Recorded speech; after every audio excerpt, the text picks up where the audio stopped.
खुशखबर खुशखबर खुशखबर. सोलापूरकरांसाठी आता मनोरंजन घेऊन आले आहे खुशखबर. लहान चिमुकल्यांसाठी 100 रुपयात 5 खेळणे. यात मिकी माऊस, जम्पिंग जपांग, ड्रॅगन, वॉटर बोट आणि ट्रेन.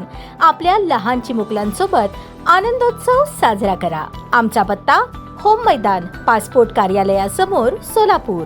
महापालिकेच्या गोडाऊनमधील जप्त भंगार साहित्याच्या कथित अपहार प्रकरणी अतिक्रमण विभागाचे प्रमुख जगन्नाथ बनसोडे यांची सोमवारी चौकशी समितीच्या प्रमुख अतिरिक्त आयुक्त वीणा पवार यांनी सखोल चौकशी केली. या प्रकरणाचा अहवाल 15 दिवसात महापालिका आयुक्तांना सादर केला जाणार असून त्यानंतर संबंधितांवर प्रशासकीय कारवाई होण्याची शक्यता व्यक्त होत आहे. महापालिकेच्या अतिक्रमण विभागाने जप्त केलेले भंगार साहित्य कोणतीही अधिकृत परवानगी न घेता गोडाऊनमधून बाहेर काढून विक्रीसाठी नेले जात असल्याचा आरोप आहे. या प्रकाराचा पर्दाफाश शिवसेनेचे गटनेते अमोल शिंदे यांनी केला. त्यांनी संबंधितांना रंगेहात पकडल्याने या प्रकरणाने मोठे राजकीय आणि प्रशासकीय खळबळ उडवून दिली होती. या घटनेनंतर सदर बसार पोलीस ठाण्यात अतिक्रमण विभाग प्रमुख जगन्नाथ बनसोडे, दीपक कुंभार, वाहन चालक तसेच इतर संबंधितांवर गुन्हा दाखल करण्यात आला. या प्रकरणाची गांभीर्याने दखल घेत महापालिका आयुक्तांनी स्वतंत्र चौकशी समिती नियुक्त केली होती. सोमवारी झालेल्या चौकशीत बनसोडे यांच्यासह दीपक कुंभार यांचीही सविस्तर चौकशी करण्यात आली. चौकशी दरम्यान जप्त साहित्याची नोंद, गोडाऊनमधील साहित्य बाहेर काढण्याची प्रक्रिया, परवानग्या आणि संबंधित कागदपत्रांची तपासणी करण्यात आल्याची माहिती दिली. विशेष म्हणजे महापालिकेच्या सेवेतून सेवानिवृत्त झाल्यानंतरही बनसोडे यांना 6 महिन्यांसाठी अतिक्रमण विभागाचा पदभार देण्यात आला होता. त्यांची कार्यपद्धत यापूर्वीही